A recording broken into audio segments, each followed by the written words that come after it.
So at 13 years old, I had a I had a kill list. I gotta hunt them down. Now you got a problem. That's right. I don't think I've ever said this before. Seriously. Seriously, this is gonna be fun. Michael in particular, he become my big brother. The greatest of all time. Oh, we call him Black Jesus. You're not intimidating me. We're gonna go at it. It's crazy. Yeah, man. You're about to take your shot and then all of a sudden, boom. The kiss of death. Man, my back was really spasming. How the hell do you tolerate that kind of pain? I played games with the flu. I played games with 102-degree fever, man. Powerful. Right. They all thought I was absolutely crazy the day me and Shaq got in a fist fight. Fist fight. Oh, yeah. Fist fight. I'm not backing down. Listen, hey, dude, you got to throw me the ball. I said, man, fuck that. Get it off the rebound if I miss, bro. You told them this. It doesn't bother you. I'm fine, dude. What the hell do you want me to do? Got it.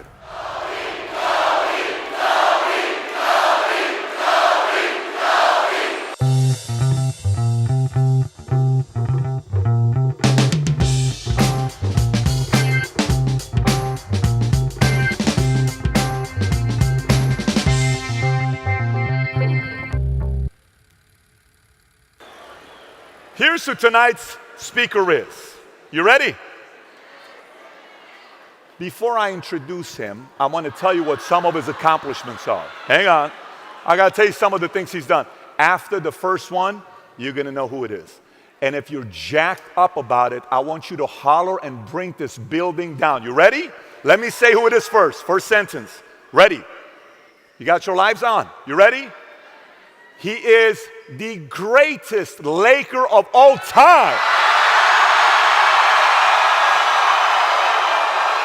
5-time champion. The only guard to play with one team for 20 years.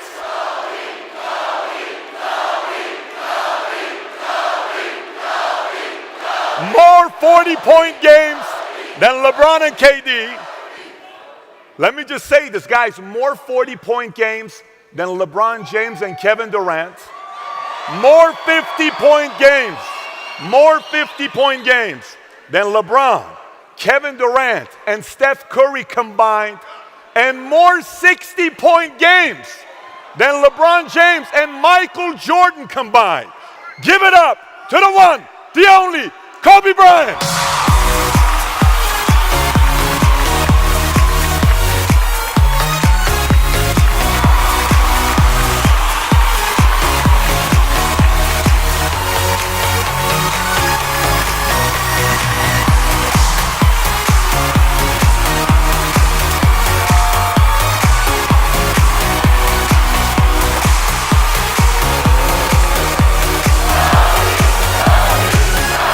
Man.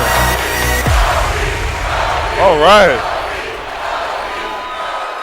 Now, this is a company. This is a company. This is a company.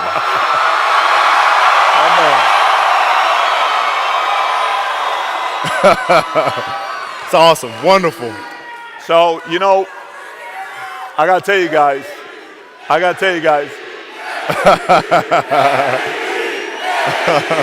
Thank you. Thank you. So, we got to try to get through this interview in 60 minutes. So, you know, it's one of the things a lot of you guys don't know. Let me get your attention. Settle down. You can stay where you are, but just settle down. Just don't make a lot of noise so we can enjoy the interview. I get it. Settle down. So, you know, one of the things most of you guys don't know, we were in the back. Mario was asking me a question. Mario asked me a question and says, what do you think about when you think about Kobe? And I said, the first thing that comes to my mind is my dad. He says, why your dad? I said, because, you know, he's born August 23rd, 78. Yeah. I'm October 18th, 78. So you're six and a half, 7 weeks older than me. Right. So when he came to the Lake, I've been a diehard Laker fan since, you know, 1990 when I came to the States from Iran. And I'll never forget this. We would sit there and watch the game together. My dad and I would watch you play.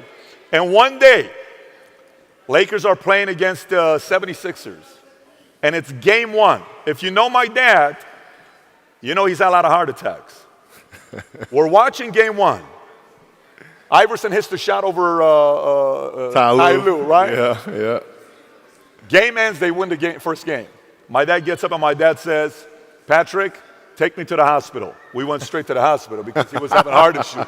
So that's how much we go back watching you grow up. You know, watching you play. It was amazing doing what you did for one organization for 20 years. But, you know, before we get into it and kind of talk about what you're working on today and some of the mental toughness stuff here, if I was in high school with you, Yeah. outside of your game, outside you playing ball, who was Kobe Bryant as an individual and personality in high school? If we were in high school together. Much the same that I am now, actually, which is extremely curious. Extremely curious. I had a great teacher in high school. Her name is Jane Mastriano, who I'm still very close to. And she sparked my curiosity in writing. And the reason why I felt it was important at the time was not for the writing's sake, or not for storytelling purposes, but there are things in story, inherently in story, that can help me be a better basketball player, be a better teammate, a better leader, understand emotions better. So that's why I got into storytelling, actually. So it's just insanely curious, man. And, you know, trivial things weren't going to pull my attention. It had to be things weren't going to pull my attention. It had to be things that I had a purpose. I wanted to be one of the best basketball players to ever play. And anything else that was outside of that lane, I didn't have time for. At what age did that goal become crystal clear? I made that deal with myself at 13 years old. At 13 years old? 13 years old. That's the deal I made. You were crystal clear about it? Crystal clear. And where did inspiration come from? The love of the game. The love of the game, the challenge. Like, I would watch Magic play, I'd watch Michael play, and I would see them do these unbelievable things, and I'd say, you know, can I get to that level? I don't know, but let's find out. Let's find out. And so that curiosity to see where I could push this thing led me down that path, I think. Led you down that path? I think so. Now, were you always competitive from the day you were born? You were super competitive? Competitive with things that I participate in. So I'll put it to you this way. So like, you know, Michael is competitive in all things that don't make sense, right? Ping pong. Yeah, it's just, you know what I'm saying? So like, he would try to get me to play golf all the time. Mike, I know about you. I've written books report about you in like elementary school. Like, I know you started playing golf when you were in Carolina. So that means if I'm doing the math, you've been playing golf for like 100 fucking years. I have not picked up a golf club. Ever? Ever. The last thing you're going to do is get me on a golf course and annihilate me. I'm not going to do it. You've never picked up a golf club? No, I did it one time and I was hitting like 400-yard grounders. Grounders. And so it got my competitiveness going. Like, I got to learn this game. But then I broke my finger during that year, and then I couldn't play much, and that was it. So the one thing when I see with you, and I think about like brain and I think focus. Like, you know how so many different things brain can get distracted on, and I'm going to put focus on this and focus on this and focus on this. Do you think one of the edge you had over everybody else was the biggest percentage of your focus was on one thing? Do you see it that way? Like, that was my edge over everybody else? I do. At the time, I didn't really understand that, right? So, you know, basketball for me was the most important thing. So everything I saw, whether it was TV shows, whether it was books I read, people I talked to, everything was done to try to learn how to become a better basketball player. Everything. And so when you have that point of view, then literally the world becomes your library to help you to become better at your craft. The world becomes your library to help you improve your craft, better your craft. Yes, indeed. So because you know what you want, the world's giving you exactly the information you need to become better at it. Because you know what you're looking for. Yeah. So when you size your peers up, how'd you size your peers up? Like, if you're sizing people, I'm talking you're 13 years old, you're sizing peers up, what lens are you looking through your peers? So at 13 years old, I had a I had a kill list. And so, you know, they used to do these rankings. It was Street and Smith basketball rankings. And I was nowhere to be found because I was like 6'4", scrawny, like 160 pounds soaking wet. So I was like 57 on the list. And so I would look at 56, 55, all the way up to number 1, who these players are, what club teams they played for. So when we go on an AAU travel circuit, I got to hunt them down. right? And so that became my mission in high school, is to check off every other person, all those 56 other names, hunt them down and knock them down. That was it. Get a target on them right off the bat. That was it. Very simple. That's unbelievable. Let me ask you this question. You say I'm one of the guys on that list ahead of you, and we play. What are you doing to get a feel? Is your mind like, are you asking, let me see if this guy's better than me in this side and this side and this side? Or are you just going saying, I'm going to kill this guy? Well, it depends what year. So like at 13 years old, I played the longer game, because my game wasn't about being better than you at 13. It was to be better than you when, the chips are really on the line. So when we played at 13, I would size you up and see what your strengths and weaknesses are. How do you approach the game? Are you silly about it? Are you goofy about it? Are you good at it just because you're bigger and stronger than everybody else? Right? Or is there actually thought and skill that you put into it? Right? And when I'd play to my weaknesses. I wouldn't play to my strengths. I played to my weaknesses. Because when you're playing summer basketball, there's so many games. So there's not a lot of skill work being done. So when are you going to get better? Right? When you're playing in competition situations, you're only playing to your strengths. Why? Because you want to win. Right? So what I would do, I was work on the things during those games that I was weak at. Left hand, pull-up jump shot, post game. Right? So I have a strategy. And so then fast forward to when I'm 17, and my game is completely well-rounded, and that player at 13 that I saw at 13 is still doing the same shit at 17, now you got a problem. That's right. You got a problem. And you saw that. You got a problem. And by the way, let me ask you, so that's high school. You go into the league. When you're going into the league, you're going with a lot of guys that were, same age, same class as you were going in. Yeah. Were you sizing those guys at the same exact way as you did in high school? I did, but in the NBA, it was actually easier. Because what I found in the NBA is a lot of guys played for financial stability. And when they came to the NBA, they got that financial stability. So therefore, the passion and the work ethic and the obsessiveness was gone. So I'm looking at that, I'm like, oh my God, it's gonna be like taking candy from a baby. No wonder Mike wins all these fucking championships. It's like, this is crazy. You know what I'm saying? Of course. And then you had the players that had that passion, but weren't willing to commit their entire lives to doing that, right? It's a choice, right? You have other things. You have family. You have all these other things that you have to do. The game can't really be your number one priority. And so I was just looking at that like, man, this is going to be fun. In the muse, you said, I knew you couldn't do what I was doing because I was obsessed. I'm paraphrasing. And then you said, whether it's friends, relationship, it didn't matter. It was all basketball. Yeah. If I'm buddies with you from high school, if I'm a cousin of yours, what happened to our relationship? How did that gravitate when you went into the league and you're determined to become the greatest, or you're determined to become one of the greatest? What happens to our relationship? Oh, it suffers. It does suffer. Oh, yeah. Okay. Yeah. And you understood that. You were okay with that. Well, yeah. And the people that love you, like friends and family, like they know that about you. Got it. So they let you be you. And when you reconvene, you pick back up where you left off. Mm-hmm. But make no mistake about it, everything in between is lost, right? So those long-term relationships, the commitment of time of, taking vacation. Like I see a lot of players take vacations with other players that are close friends. And they'll just take vacations just to take vacations, or just hang out just to hang out. Like I never did that. But it was a choice. Not though? Why didn't you do that? Well, because when I retire, I didn't want to have to say, I wish I would have done more. I don't want that. I don't want that. So, okay, so you come in. It's very powerful what you just said. Some of your peers were in it for the money, so they got the money. Okay, great. Buy a house for my mom. Dad wanted that car. Get this, get that, have fame, go to different cities. I'm partying. I'm doing all this other stuff. Who were some of the guys that you saw and you watched that weren't just driven by the money? Were there some names that you looked at and says, these three guys are as crazy as I am? At the time, I deal with what I've referred to as Goat Mountain. I went to Goat Mountain, and I talked to Magic, Michael, Bird, Hakeem Olajuwon, Jerry West, Oscar Robinson, Bill Russell, you know. So I would talk to them.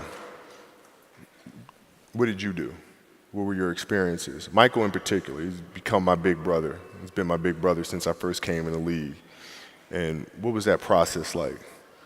Right? So I went to them and started understanding the ins and outs of the game and how they approach things and their level of detail and obsessiveness. And that's what I did. Why do you think, and first of all, let me ask how it felt, but I'm curious to know why you think as well. How did it feel knowing, like, from the moment you got into the league, the guy at the time is the greatest of all time, everybody wants to be like Mike, Gatorade, all this stuff. The level of respect he had for you when he spoke about you was different than everybody else. And you're an 18, 19-year-old kid at that time. Yeah. How did that feel when you heard how he spoke about you? It made me feel good, but like what I told him, I was like, you didn't say anything I didn't already know, so. So like, I tell you, like when I was in high school, and I used to work out with the 76ers, I used to ask him, what's it like to guard Mike? Mike? You mean Black Jesus? I'm like, what the fuck? Black who? Oh, we call him Black Jesus. Or you can call him Black Cat. I'm like, I'm gonna call him fucking Mike. That's his fucking name. So the level of fear that he inspired in others was insane. Wow. And I would tell him, I said, when I face him, we're gonna go at it. He says, oh, you don't wanna do that. I'm like, what? Man, you don't know me, man. And so when we matched up, I think he understood that. And when I was 18, my first year, he got the best of me a bunch of times. I was right there the next play. You're not intimidating me, yeah. I'm not going anywhere. And I think he saw that level of respect, because I think he was the same way at 18 years old. And that common bond is what I think, where our connection was built. Yeah, it was great watching you guys going back and forth, whether it was the All-Star game or whether the famous scene where, you're guarding him, he's in front of you, you're asking him a question, there's a question, and he's saying footwork and do this. Yeah. It's just beautiful watching that take place with the two of you guys. How's your relationship today? It's my big brother, man. Like, I can't, it's, we talk often. We send each other Christmas cards every year. Send each other Christmas cards. Every year, that we have nothing to do with, but, yet and still, but we're extremely close, man. Extremely close. That's extremely great. That's great. As a fan, I'm not in your world. Your world is a whole different world. I just see it from a fan, and I just see it from what experts say. But as a fan, I feel that's exactly how it would be with you and him, because the level of respect from both sides is reciprocal. And it's great to hear that. Going a little bit past it, you came into the league, you start playing. First year, you get traded for Divac, which we were devastated when we lost Vlade Divac. I want you heartbroken, but we lost Divac. Okay. I think he got the sarcasm. Some of you guys who don't know basketball, you missed that one. It's kind of one like this. But Kobe shows up. I mean, I'm like a kid in a candy store. When you show up, I'm like, oh, no more Sedale treat. We're going to get some real players. Nothing against these guys, but we wanted some entertainment, Yeah. So you show up and you play, and there was the one game. I think you started getting a little bit more playing time. I think you did 7.2 points a game because they won't let you play. The coach was just not putting you in there. Yeah. Second season was like 15. I bet if you take your first three and you played college, your 25.4 would be a 26.5, 26.6 type of a number. Yeah. But your first 3 seasons, then the one game, it's the last game of the season, you play Utah. Yeah. The one where you shoot 3 air balls at the end. 5, it was like 5. And then you hit one and his team doesn't go in, right? Mm-hmm. Not Malone, one of the Malones came and spoke to you. I don't know who it was, from the Jazz. Malone, he was saying something, you were not even paying attention.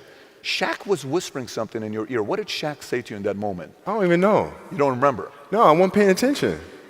Got it was, for me, it's, maybe it's a little like asshole of me or whatever, but whatever. He was trying to whisper encouraging things. I was like, I'm fucking fine. Okay, I shot 5 air balls on national TV in front of millions of people that cost us the series, and I'm 18, I'm fine, dude. How do you get there how does somebody get there mentally with that public humiliation to some people, hurts them, and they don't come back because, there was a player, Barbosa. I don't know if you remember Barbosa. Yeah, of course, you remember. of course. He was extremely talented, for quick first step, but they said he wouldn't do well when the spotlight was on him. Yeah. How did you get mentally and emotionally so strong where it doesn't bother you? Well, you got to look at the reality of the situation. Like for me, it's not, you kind of got to get over yourself. Like, it's not about you, man. Like, okay, you feel embarrassed. You're not that important. Like, get over yourself. That's where you go. Get over yourself, right? Like, you're worried about how people may perceive you, and like you're walking around and it's embarrassing because you shot 5 air balls. Get over yourself, right? And then after that, it's okay, well, why did those air balls happen? Got it. High school, year before, we played 35 games, max, right? Week in between, spaced out. Plenty of time to rest. In the NBA, it's back to back to back to back to back to back to back. I didn't have the legs. So you look at the shot, every shot was online. Every shot was online, but every shot was short. Right? I got to get stronger. I got to train differently. The weight training program that I'm doing, I got to tailor it for an 82-game season so that when the playoffs come around, my legs are stronger and that ball gets there. So I look at it with rationale. And say, okay, well, the reason why I shot air balls is because my legs aren't there. I go, well, next year they'll be there. That was it. Done. And then what is your process of improvement with your schedule leaving? Because, Phil Jackson gets asked between you and MJ, right? Because he coached both of you guys. So, you constantly gets asked that question. He's always going to pick the first child. He's going to pick the first child. But I tell you, he said something about you that to me, it's a level of respect that any player can duplicate what he said about you. To me, the level of respect for that is a whole different level. You can't teach big hands. Right? You cannot teach that, right? You cannot teach 49, 48-inch, whatever the vertical leap is, and you cannot teach that, right? Sure. But he said nobody in his history of coaching had your level of work ethic. I mean, you hear so many guys tell stories about your work ethic. Yeah. What was really your work ethic like, and for how long did you stay disciplined? Well, I mean, every day. I mean, since 20 years. I mean, it was an everyday process and trying to figure out strengths and weaknesses. For example, jumping ability. Man, my vertical was a 40, it wasn't a 46 or a 45. My hands are big, but they're not massive. Right? So you got to figure out ways to strengthen them so your hands are strong enough to be able to palm a ball and do the things that you need to do. Quickness, I was quick, but not insanely quick. I was fast, but not ridiculously fast. Right? So I had to rely on skill a lot more. I had to rely on angles a lot more. I had to study the game a lot more. And but I enjoyed it though. So like from the time I can remember when I started watching the game, I studied the game, and it just never changed. Technical question here. Let's see how you can answer this. Who would Shaq be if he had your work ethic? He'd be the greatest of all time. If Shaq had your work ethic, he'd be the greatest of all time. Greatest of all time by a mile. Sure. He'd be the first to tell you that, for sure. I mean, this guy was a force like I have never seen. I mean, it was crazy. A guy at that size, generally guys at that size are a little timid and they don't want to be tall. They don't want to be big. Man, this dude he did not care. He was mean. He was nasty. He was competitive. He was vindictive. I mean, I wish he was in the gym. I would have had fucking 12 rings. He had the work ethic. My God, yeah. We ain't be close. Wow. And let me ask you this question. And by the way, I'm not asking this question to create feud between you and him. I don't care, bro. Listen, me and Shaq sit down all the time, and I say, dude, if your lazy ass was in shape. I hear you saying all the time, and he takes it. I tell him all the time. I'm asking this question for a different reason. I'm asking this question because, look, we've grown as a company extremely fast. We went from one office with 66 agents to 10,900 offices, 10,900 agents in 49 states, and we're the fastest growing insurance company now. But I say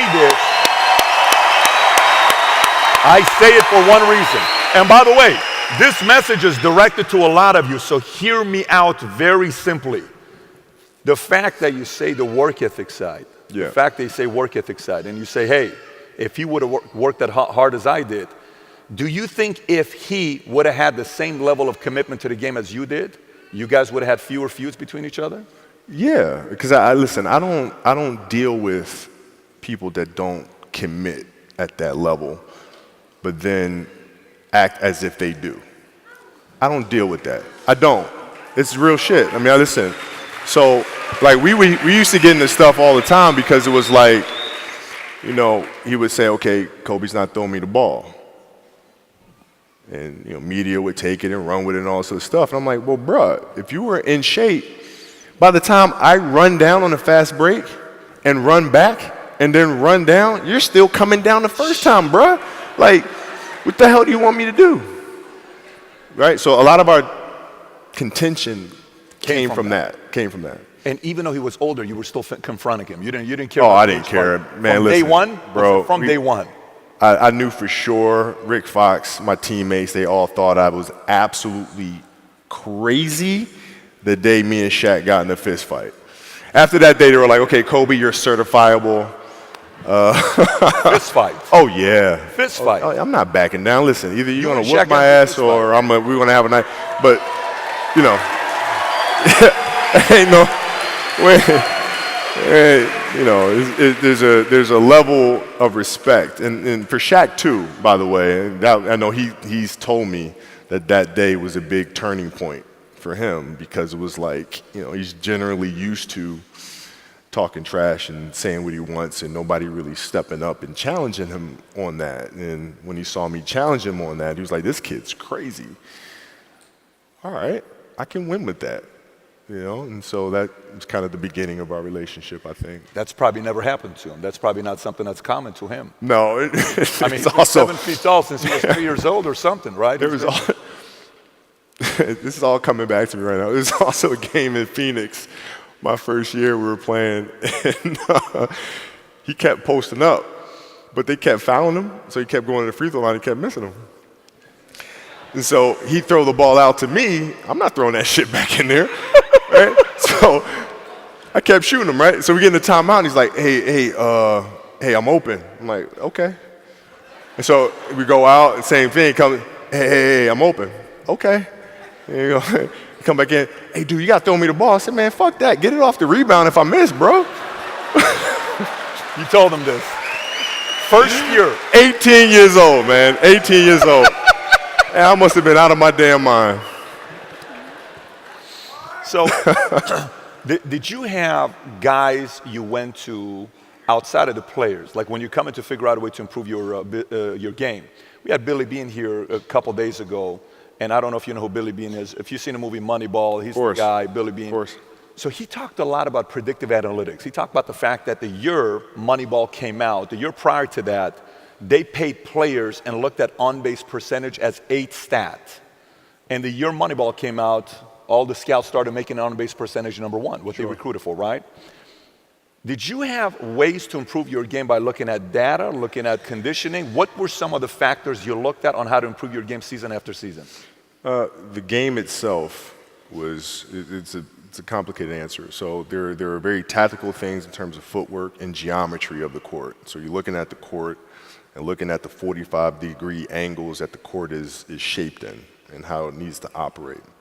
That's one component to it. So looking at spots on the floor where you can increase your efficiency, right? You can be on the wing, but there's a certain spot on the wing that improves your angle to drive to the basket, right? So that sort of stuff. Footwork of the opposition, looking at the emotion of the opposition, their tendencies, their weaknesses, and all that stuff.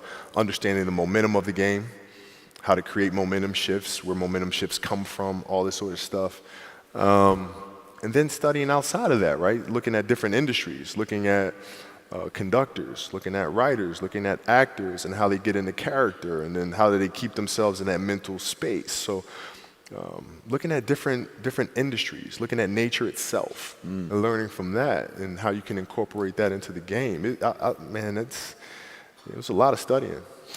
What's your process for making a decision? Do you have a flow of how you go through making a decision? Depends on the decision.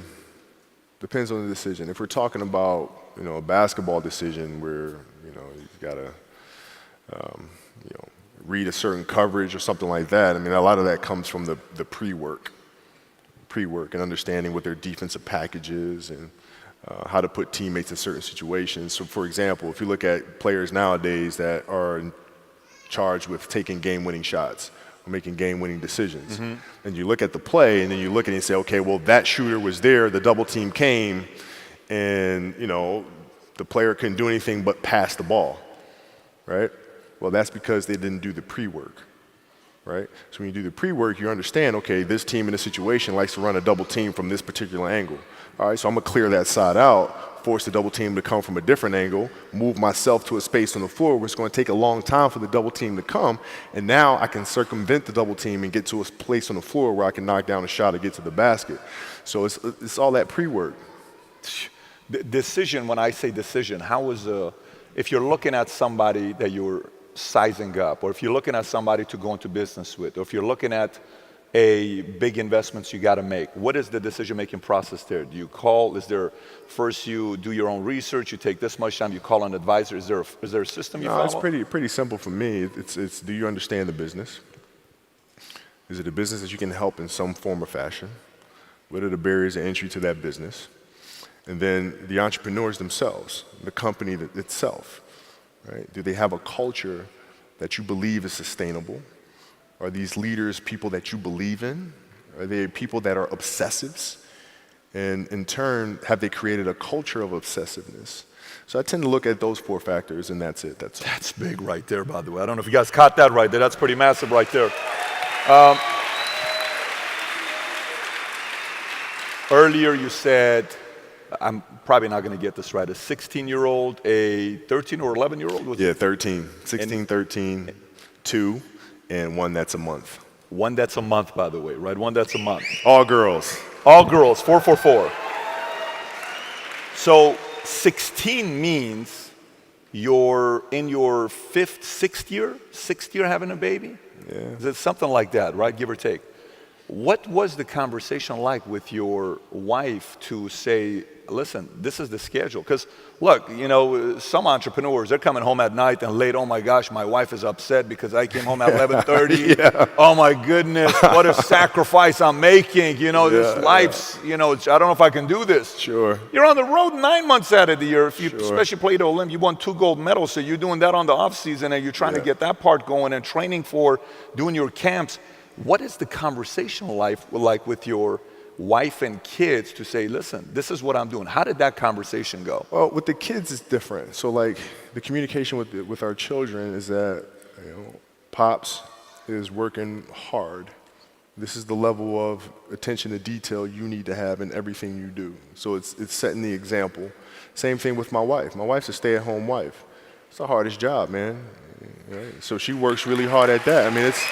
and so her attention to detail with that as well are examples for our children. And then for my wife, it's, she's as competitive as I am. So she's like, listen, man, if you're going to be out here training 8 hours a day, if you're going to spend 9 months out of the year away from your family, you better fucking win the championship. What are we doing this for? What are we doing? That. What are we doing? I love that. But it's a balancing act. And that's the thing that's important, is understanding that we have to have so much energy.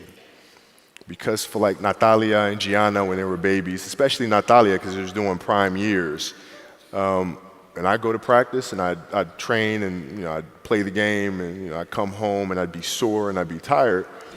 And she wants to go swimming. She wants me to take her to the park. She wants to just jump on my back or whatever the case may be. You can't say, I'm too tired, I'm going to lay down. That's not fair. She don't know what the hell's going on, right? And if this was a game, you'd suck it up and play.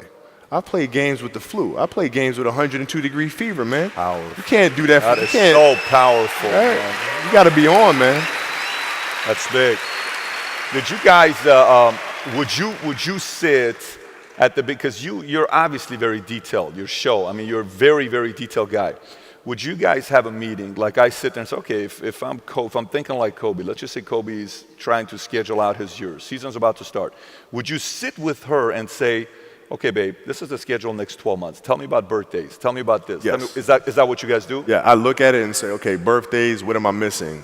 Valentine's Day, Halloween, Christmas, Easter, like all that fun stuff. I look at the schedule and see what I'm there for, what I'm not there for. Christmas, is it a road game or a home game this year? And then we make a family decision. It's family travel. Do I come back? Like sometimes I'd fly back. Like I'd play a game, and to not miss my daughter's birthday, I'd fly back, be there for her birthday, and then fly back with the team, just to make sure I don't miss anything. Respect. What's the least amount of sleep you played a game on? No sleep. sleep. Is there a story where it's like, no one knows about, where you went and played a game and it was so insane for whatever reasons? No sleep. You played a game with zero sleep. Zero sleep. Zero sleep. It's like, kids, Natalia had a certain, health situation or what have you, and you're staying up all night, and then you got to go out and perform because fans don't know. Teammates don't know, nor do they care, nor should they, that you've been up all night. You got to perform, right? And so you just got to go to work, man. That's respect. That's it. Respect. And I think one of the things for some, if you follow basketball or not, that you and Mike had in common is that it wasn't, hey, I'm going to take 8 games off this year to try to stay healthy. The mindset of going, like that to you is comical, right, to do that. What the hell is that, man? I don't know what that is. That's crazy. Seriously, it's crazy. Like, you got a lot of people paying their hard-earned money to come watch you perform. Perform. It's your job to be in shape. It's your job to be strong enough to perform at that level every single night. And as a competitor, I'm not ducking shit. Like, it's not, oh my God, my back hurts, I'm sore. We got to play Vince Carter and Toronto Raptors tonight. We actually had this happen. We had a game against Toronto in 2000. And Vince was tearing the league up. My back was jacked. But like the perception of that, like what? Kobe's missing the game against Toronto and Vince Carter because my back was really spasming. But people will be like, what? Oh, he's ducking Vince. Excuse me? No, I don't think so. So I would be in the layup line like, okay, there's a lot of days where you can rest and recover. Today ain't one of them. Your back can bother you any other day. That shit ain't bothering me today. Wow. He gonna have to see me today. Yeah. Amen. Yeah. He was another one that came in. You thought for sure, he was gonna be one of the in a whole different league when he came in. Obviously, he just I don't know what his vertical leap is. 46, 47. It's out of this world what he does. The best dunker I've ever seen. Insanity is. Vinsanity is why they call him that. So crazy. You're an alpha. You have a very strong personality, extremely strong personality. And then you got a team with Shaq, and then you got a team with Phil Jackson, and you guys are all working together. How was it taking coaching from an alpha and you're an alpha? And was there a progression of you finally understanding him or him understanding you? What did that look like, the relation between you and Phil? No, at first it was rocky, but I didn't understand it was rocky. And let me elaborate. I was extremely naive. And with Phil and his genius, his responsibility was to get the team to a place to win titles. It wasn't to appease one player. It wasn't to look out for this player. It was to get the collective whole to win a championship. So he would do whatever it took to make sure that happened. He would see the friction between myself and Shaquille and say, okay, how can I use that? All right, I know Kobe has a passion to play, so come hell or high water, doesn't matter what's going on in his personal life, doesn't matter what's happening here with the team, he's going to show up and perform no matter what. Shaq is more emotional. If something's going on, he won't. So therefore, I got to figure out how to create a wedge between myself and Kobe, because then that brings me closer to Shaquille. And then that helps me better manage Shaq. So that was his ability to manage the team, which was absolutely brilliant. I used to tell him all the time, I said, Phil, look, I know what you're doing, bro. Like, don't insult my intelligence. I know you're being a dick to me on purpose. Like, just, tell me. No? Okay, you're going to stay with it? All right, cool. All right. How's your relationship till today? I mean, you guys won 5 It's like a father figure. Really? Yeah, it feels like a father figure, man. So when you were hearing all the experts saying what they were saying, commentators saying what they were saying about Phil, how were you taking that when they were saying what they were saying about him when he was at the Knicks? I thought it was funny. I told Phil, I said, Phil, this is all just karma for writing literally 3 books about me. This is your karma. You told him that? I did tell him that. It was just all in good fun. But I was upset because people don't understand him. And he is a genius in every sense of the word. And how he sees the game, how he sees the spirituality of the game. And people don't understand that. And worse than that, they're intimidated by that. And even worse, they try to discredit that because they do not have the level of passion and obsessiveness to get to that level. So they figure the best thing to do is to tear that level down. That's fucked up. I'm with you. They're 100%, by the way.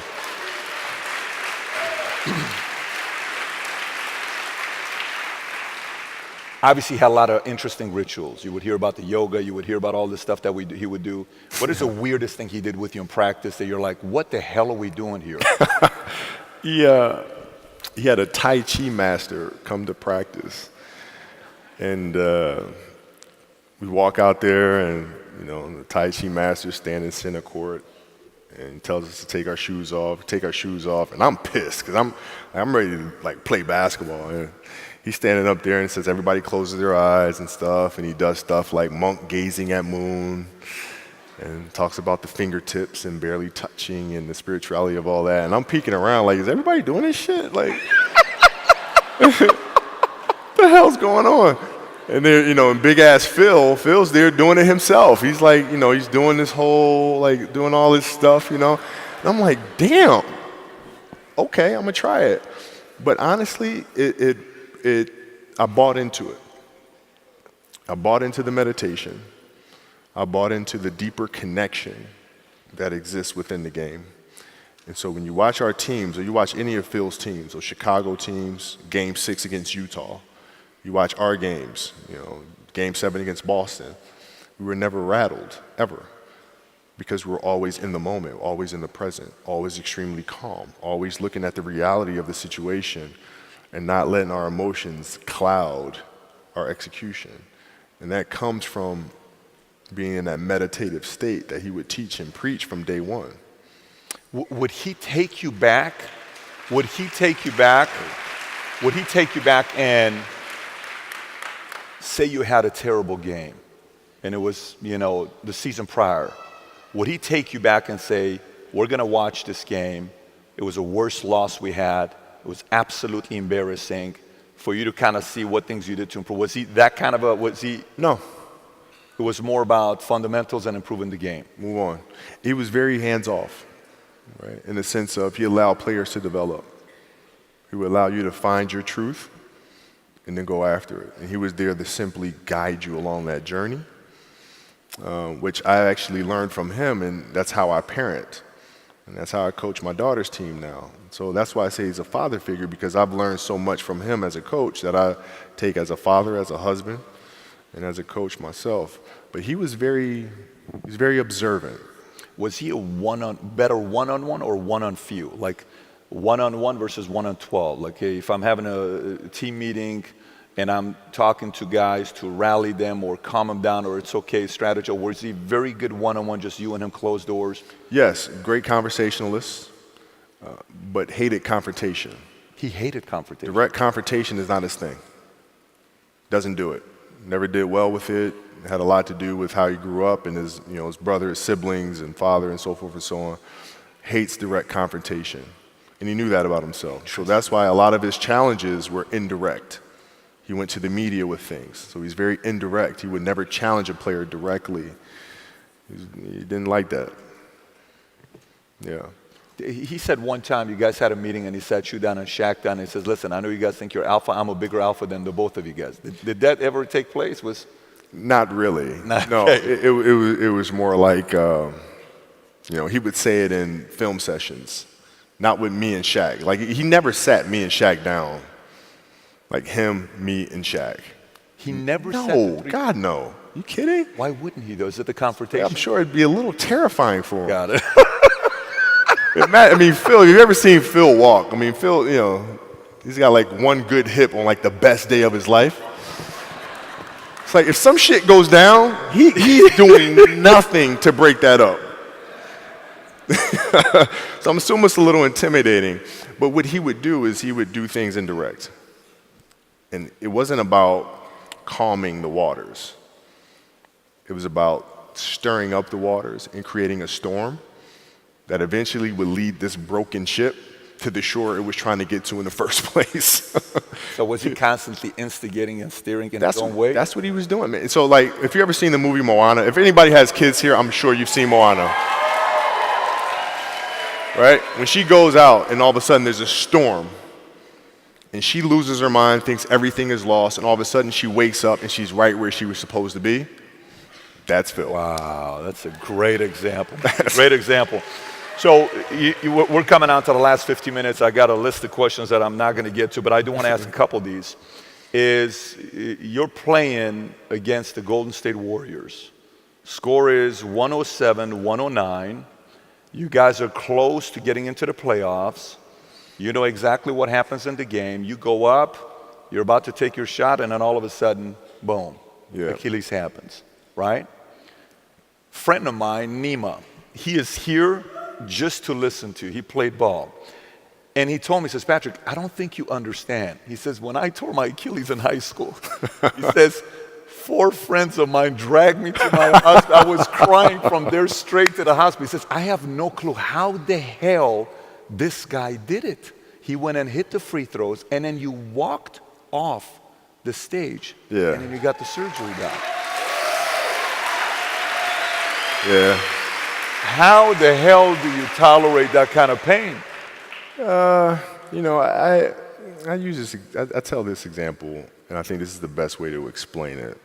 You know, you have a hamstring injury, you pull your hamstring really, really badly, you can barely walk, right? Let alone play anything, soccer, basketball, volleyball, whatever it is. Can't do anything.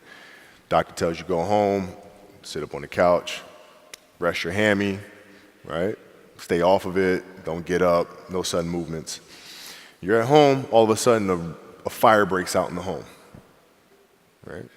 Your kids are upstairs, you know, wife is wherever she may be, you know, shit's going down, all right? I'm willing to bet that you're gonna forget about your hamstring, you're gonna sprint upstairs, you're gonna grab your kids, you're gonna make sure your wife's good, you're getting out of that house, right? Hamstring be damned. You're not gonna feel your hamstring, right? And the reason is because the lives of your family are more important than the injury of your hamstring. And so when the game is more important than the injury itself, you don't feel that damn injury. Not at that time. Yeah. So you go to the locker room. You guys had a shot that, you know, to go into the. You guys were a team that no one wanted to face, even though there was conflict. You know, maybe if you would have gone round 1, who knows? Maybe Dwight would have gone together. You know, who knows what was going to happen? Sure. It's just you were the kind of team that, look, it's just a pain in about to face these guys. We're just hoping you don't make the playoffs, right? I'm sure a lot of people were very happy that you guys didn't make the playoffs that year. But you go into the locker room, and then one of the reporters comes up to you, and he says to you, Kobe, are you convinced that they told you it's probably torn Achilles? They're going to do an MRI. Are you pretty convinced that's what it is? And your answer is yeah. Then one of the reporters says, but if anyone is going to get through this, it's probably you, right? You put your head down and you say, oh man, shit, right? And you have tears in your eyes. Yeah. Did you say, oh man, shit, because everybody's expecting me to be invincible, man? Like, freaking let me just play the damn game. I'm a human being. Is that kind of what you were thinking? Or was it like, the world expect me to come back in the next month because I'm Kobe? Like, what were you thinking in that moment with all that pressure? I was thinking, like, I don't know if I can do this.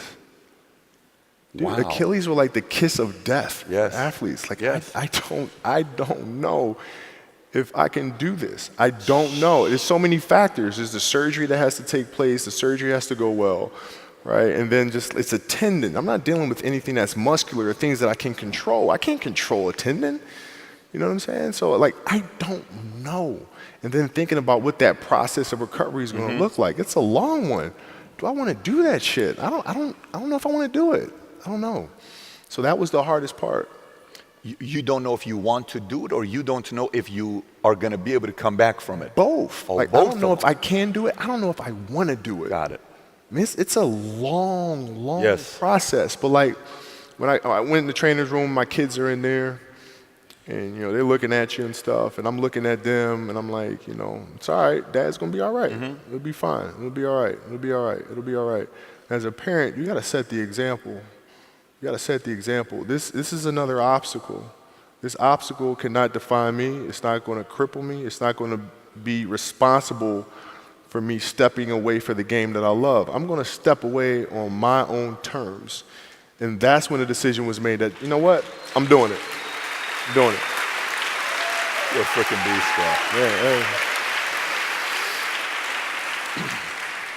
I notice a lot of times you go and you talk about like even the example you use right now. If your hamstrings are this, you're down, your wife's upstairs, your kids, you ain't gonna think about it. So did you have a lot of these scenarios where you use your wife and your kids to use as no excuse, I'm gonna get through this? Was that a mental conversation you had that nobody could hear? Yeah, you gotta lead by example.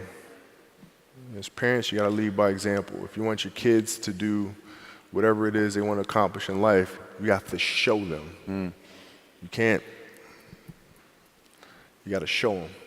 And that's what I tried to do. And you're obviously doing that, man, at a whole different level. I tried. Alter ego. Let's do alter ego, and then I want to kind of go into the story side and how you went into the storytelling and you went in. Guys, this guy won an Academy Award. He's a basketball player. How the hell does that make any sense, right? Wins a freaking Academy Award, right? So, alter ego. Alter ego.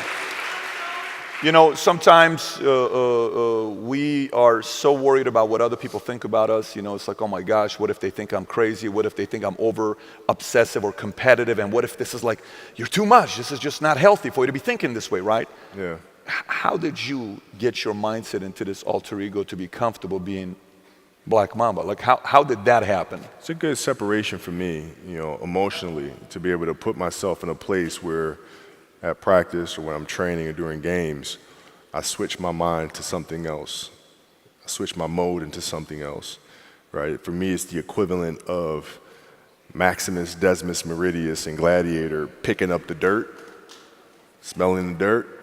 It's go time, right? So that was my mental switch. It was like an actor getting ready for a film. You got to put yourself in that cage. When you're in that cage, you are that character.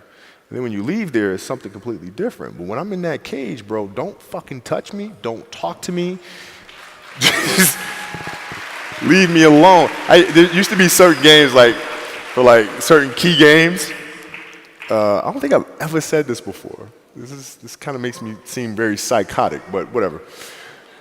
I used to play the Halloween theme song over and over and over in my headphones. Pre-game. Seriously? Seriously. And it was important that it was Michael Myers because the mask itself was void of emotion. Void of emotion. It has nothing to do with pressure, it has nothing to do with hype, has nothing to do with camaraderie. It's stone cold killer. And I would listen to that song over and over and over to get.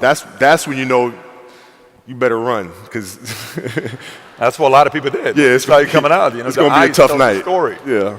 So, Kobe, you've probably made in this 50-minute conversation, I don't know, 12 metaphors.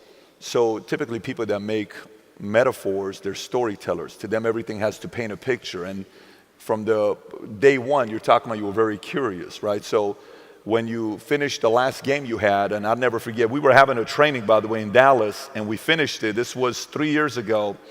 And my sister and I get home. It's 12:30. I was hoping I could catch the game. It's your last game. You're playing Utah. Yeah. And I'm standing up the entire time. I'm getting the last 4 minutes, which is the best freaking 4 minutes.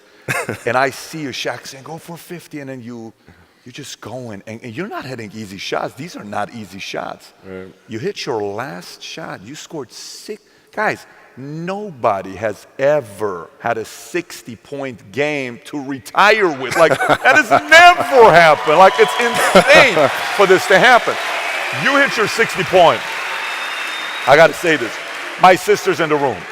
Kobe, I got tears coming down and watching you when this happens because 20 years I've been following this guy. And I relate to you because in the insurance world, I take a lot of your similarity. You may be in a completely different world. I'm looking at the world here, and it's just like, seeing this guy, he's so freaking determined to say, I came and gave everything I had, and I'm going to give it till the last freaking second. That's what you did. But then you leave, and you're like, no, it's good. I'm cool. You tell your story, you give your message, everybody's flipping out. You're like, no, Kobe's going to come back. No, Kobe, and then you go into your storytelling, all this stuff. How did that disconnect and going into that go? And you're still helping out a lot of players. You're always advising Laker. You know, Jeannie calls you, anybody calls you, you're helping out, no problem. Sure. But how did that adjustment go from there to all of a sudden, man, I got to go tell stories? Yeah. How did that happen? Because I love it. So, you know, it started for me again in high school when I started learning about storytelling, writing, how to structure a story, how to thread together a narrative that has a bigger message, how to create compelling characters, how to take some of the emotions from my own journey and instill them into characters that inspire or teach the next generation. Therefore, they can avoid some of the pitfalls and landmines that I had to go through. Right? That's something I'm extremely passionate about. So I loved it. So it wasn't a matter of, man, I gotta put this aside, I gotta move on to something else. I was excited. So, man, I can't wait to get started. I can't wait to move on and do something else. And everybody kept saying, man, like, my wife asked me one time, we were filling out a form for school, and it said, all right, father, occupation. And she's like, what am I supposed to put down? You know, I don't know, storyteller. You want me to write storyteller on your kid's form? Wow. He goes, yeah, I guess. I mean, that's what I'm doing. She goes, dude, really? I said, all right, fine, just put producer, I don't know, right? But during that year, everybody kept coming up to me and saying, okay, you're gonna have stages of grief when you retire, you're gonna go into a state of depression when you retire, and those are all normal and all this other stuff. And I'm like, dude, I'm fine. Yes, of course you would say that. I said that too. I'm like, dude, fuck, man. And so after a while, I just started listening, like, oh, yeah,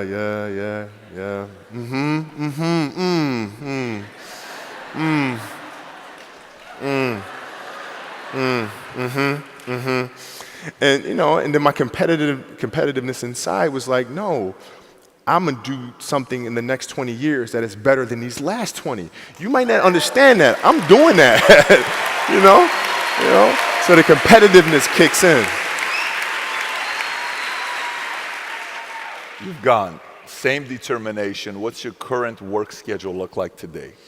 It's different because I personally am not writing every word of the novels. I am not animating the films. What I have to do now is make sure that the people that we bring in, these obsessives that we bring in, are challenging themselves to do the best job that they think they can do. That's what I'm there for, is for them to constantly look in the mirror and self-assess and challenge themselves. If we have a project and you're saying, okay, I can do that, that's not the project we want. The projects that say, I don't know if I can animate that. I don't know how to write that story. I don't know how to do that. Those are the things we want, because through that curiosity, you'll reach a level that you didn't think was possible. Mm-hmm. And so running the studio, that's what I'm doing. Are you a big movie guy? You're huge. Okay, so how do you watch movies? Like, you know, my experience is people watch movies in many different ways. Not everybody watches movies the same way.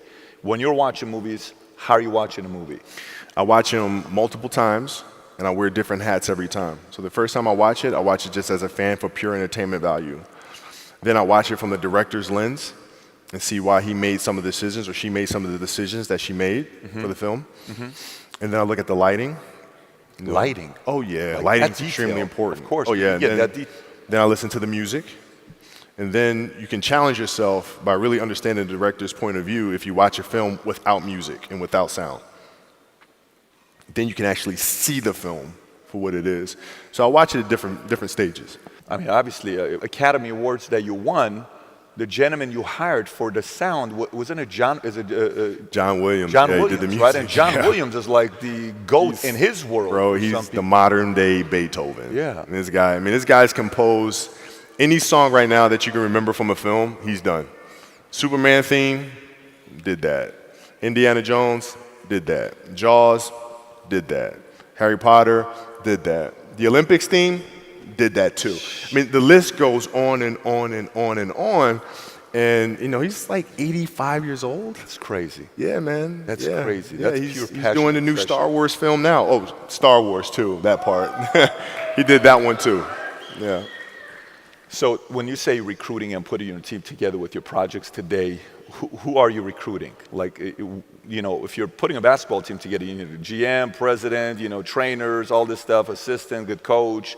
What do you need right now when you're putting? Like, for example, right now, I'm building out an animation house, right? So you got to start with the head of the snake. You got to look at the person that's better understands the type of animation that you want to create. And they have to be obsessives, have to have a knowledge base, a historical knowledge base, because I love people that understand the history of their industry, ins and outs of it all. And then you bring that person into the picture, and then you allow them to do what you brought them in to do. So you leave them alone, kind of like Phil left you guys alone to do. I'm not going to hire you to tell you how to do your job. Got it. So recruiting, obviously in the league, you were known as a great recruiter. So what is your recruiting approach? So if you're sitting down with me, I'm somebody you really want me on the team. What's your approach to recruit me? You want first place, come play with me. You want second place, go somewhere else.